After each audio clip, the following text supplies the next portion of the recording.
Tayo nang magbigay dangal kay Jesus na ating ilaw sa diwa natin isipan.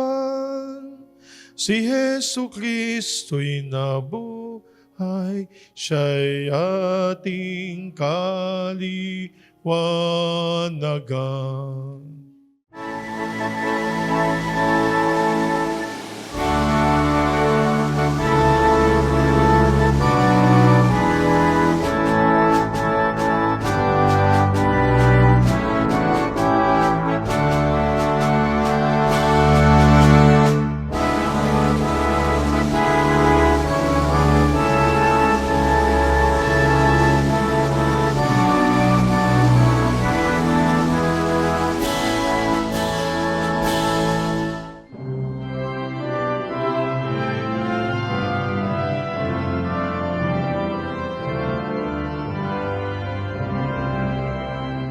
Ang Pasko ng muling pagkabuhay ng ating Panginoong Jesucristo ay nagdadala sa atin ng liwanag.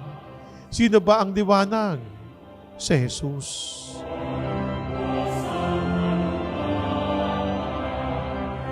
Merong darating, merong mabubuo ang liwanag.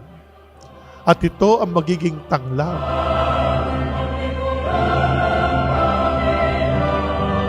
Nung mamatay si Jesus, nagdilim ang ating paligid. Bilang mga mananampalataya, nabuhay na po ang ating Panginoong Jesucristo. Ano po?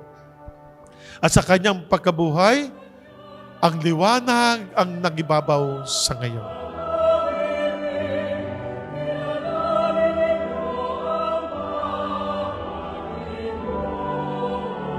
Nabuhay na si Jesus. Ito ang ilaw, ang liwanag. Nagliliwanag, nawa, magliwanag sa ating puso ang dalang liwanag ni Kristo. Kayong mga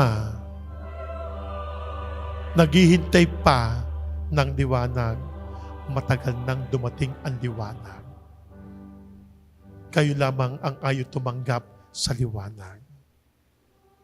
Sindihan ninyo ang inyong ilawan upang makita ninyo ang totoong liwanag. Si Kristo na minsan nagsabi nung siya ay nasa ibabaw ng lupa, ako ang ilaw, ako ang liwanag. At may karugtog pa, ako ang buhay, ako ang daan, ako ang katotohanan.